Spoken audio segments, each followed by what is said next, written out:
Salut les Veriens Et bienvenue dans votre émission d'actu à cœur ouvert. Une semaine pas piquée des hannetons puisqu'on a eu le droit à la présentation de divers nouveaux modes et améliorations notables en VR et on parlera en seconde moitié de la vidéo du projet Cambria et d'un dongle USB qui se montre sans crier gare pour le MetaQuest. Allez, c'est parti. On commencera par parler du mode VR d'Half-Life 2. Il y a eu de nombreux projets à ce sujet qui ont fini tous en vaporware, et cette fois-ci ce ne sera pas le cas. Le gameplay présenté est tiré d'un segment précoce du jeu, et montre un support complet des contrôleurs de mouvement, ainsi que des fonctionnalités étendues comme la saisie à longue distance, les attaques au pied de biche, et même le rechargement manuel de l'arme. Le développeur explique cependant qu'il y aura encore beaucoup de problèmes à résoudre avant que le titre ne soit intégralement jouable en VR. De ce fait, il ne souhaite pas faire de promesses à la légère sur le calendrier de sortie, mais souhaite nous tenir au courant sur la durée des avancées sur le mode. Et un mode d'Alix qui avance bien, c'est celui nommé Lévitation. Celui-ci souhaite proposer aux joueurs une campagne de 4 à 5 heures de jeu complètement scénarisée. La bande-annonce nous laisse entrevoir des doublages de qualité, que ce soit pour Russell ou encore J-Man. Lévitation devrait sortir au 3e trimestre de cette année sur Steam Workshop et sera bien évidemment gratuit. L'histoire sera centrée sur un bâtiment en lévitation dans le secteur X, sur lequel 2 amis d'Alix vont enquêter. En termes de gameplay, il s'agit visiblement de continuer de profiter ici d'Alix dans la droite ligne de ce qu'a proposé Valve en VR. Un mélange d'action, d'exploration et de tir, avec sans doute quelques énigmes. On continuera avec les mods puisqu'on a cette fois les premières images de Resident Evil Village en VR. Le développeur PryDog a déjà fait un travail admirable sur les précédents opus et s'est donc attaqué à l'épisode 8. La particularité de ces mods est le fait de bien prendre en charge autant que possible les contrôleurs de mouvement, contrairement à d'autres modes payants qui nous laissent jouer à la manette standard. Bien entendu, le mode comporte quelques bizarreries, comme le fait de ne plus pouvoir contrôler ses mains pendant les cinématiques et quelques problèmes techniques. Mais il est tout de même remarquable de voir le jeu fonctionner en VR, en espérant une fois de plus que les versions PlayStation VR 2 fassent du coup le même effort. Et côté gros effort, c'est Blade & Sorcery qui arrivera bientôt avec sa mise à jour numéro 11. Au menu, diverses améliorations sur les sorts qui ne se contenteront plus d'être utilisables combinés avec vos armes comme le feu, mais qui auront de vraies utilités directes. Vous pourrez donc faire des Kamehameha en quelque sorte, mais aussi utiliser le sort de gravité pour vous propulser plus haut lors d'un saut et planer lors de la descente. La mise à jour apportera aussi et surtout une refonte graphique des décors. Outre l'ajout d'un éclairage dynamique pour toutes les sources de lumière, les murs de pas mal de décors sont refaits avec des modèles 3D. Les aspérités ne sont donc pas de la tessellation, mais bien des briques réelles sur lesquelles vous pourrez en prime vous accrocher pour grimper.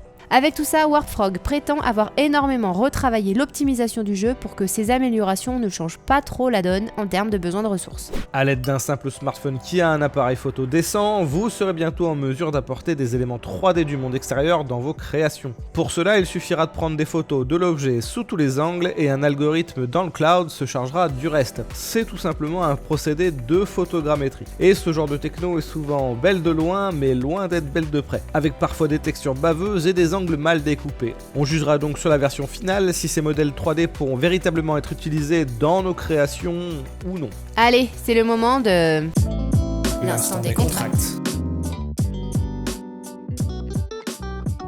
Et ça y est, l'Unreal Engine 5 est enfin lancé, disponible en version complète pour le public. Bon, par contre, tout ce qui concerne la VR est pas encore inclus dans le bazar. Mais ça signifie en tout cas que tout un tas de plugins vont petit à petit être adaptés au moteur et qu'on va pouvoir améliorer nos rendus.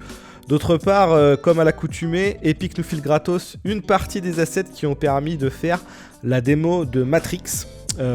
Donc on va pouvoir tous taper dedans aussi pour faire de super scènes et c'est juste trop OP parce que c'est de la folie tellement c'est magnifique.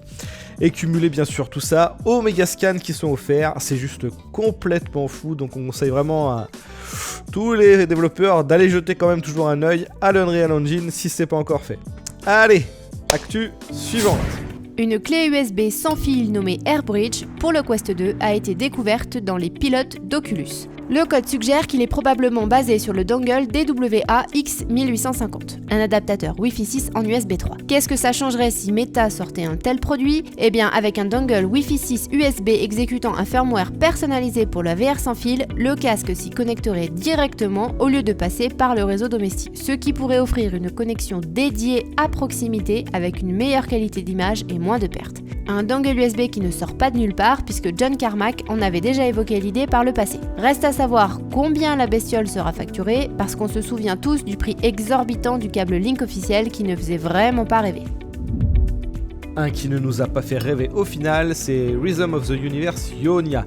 Mais malgré cet échec, le studio compte bien remettre le couvert avec sa suite spirituelle nommée Eolia. Et fort de l'expérience du premier jeu, l'équipe proposera désormais la prise en charge intégrale du tracking des mains. Cela permettra une bien meilleure immersion dans l'univers et l'on pourra donc pincer les cordes pour jouer de la musique ou encore appuyer soi-même sur les trous de la flûte avec ses propres doigts pour en jouer. L'équipe de développement promet cette fois un jeu beaucoup plus long et beaucoup plus varié avec un univers un petit peu différent. Verdict sous peu puisque le jeu est prévu cet été sur le Quest 2.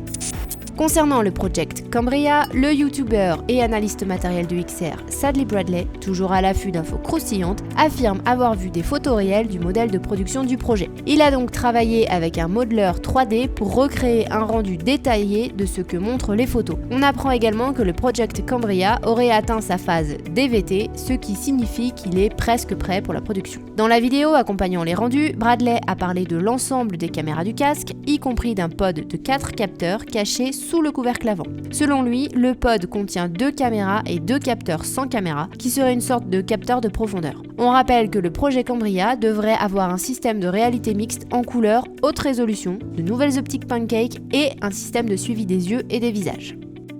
Pas besoin de tout ça pour Super Kit To The Top, qui est la suite directe du jeu d'escalade To The Top, sorti en 2017, et que j'avais trouvé absolument génial. Ce nouvel opus fait clairement peau neuve concernant les graphismes et le level design, et semble ajouter un peu de combat et de glissade en supplément du premier, mais aussi un double saut et un plongeon accéléré qui doit sans doute aussi servir d'attaque. Super Kit To The Top devrait sortir en tout cas d'abord sur PC puis sur PSVR en 2022. Disponible tout de suite sur YouTube, c'est l'expérience 360 degrés de Will Smith dans une scène dorénavant culte. Vous aurez la possibilité de vous faire baffer par Will Smith ou de devenir Will Smith et de baffer Chris Rock. C'était une news de la plus haute importance qu'on ne pouvait s'empêcher de vous partager. Allez, il est l'heure de la question. Comme chaque semaine, on retient une question dans les commentaires pour l'émission suivante et cette fois c'est Neptune qui demande si avec un index, il est judicieux de passer à un Pimax ou à un G2. Dans l'absolu, je te dirais non. Le Pimax va t'apporter un bien meilleur champ de vision, mais des défauts de confort. Le G2 par exemple va t'apporter une bien meilleure résolution, mais un tracking moins bon et des manettes qui vont te bouffer les piles, ce qui est chiant. Que tu prennes un Quest 2 en complément avec une Sound Custom pour profiter du sans fil et des exclus, à la limite pourquoi pas si t'as plein de thunes et que tu sais pas quoi en faire. Mais autrement, si ton Valve Index te suffit globalement, je te conseille de prendre ton mal en patience et d'attendre tranquillement les casques de la génération suivante. Alors il y a peut-être le projet Cambria qui va arriver donc cette année, mais on sait pas le prix, s'il n'est pas plutôt adressé aux professionnels. Et le reste des casques devrait plutôt arriver, je dirais, en début 2023. Et voilà, ce sera tout pour cette semaine. On n'oublie pas le pouce et un commentaire pour soutenir la chaîne et on vous dit à la semaine prochaine. Ciao ciao.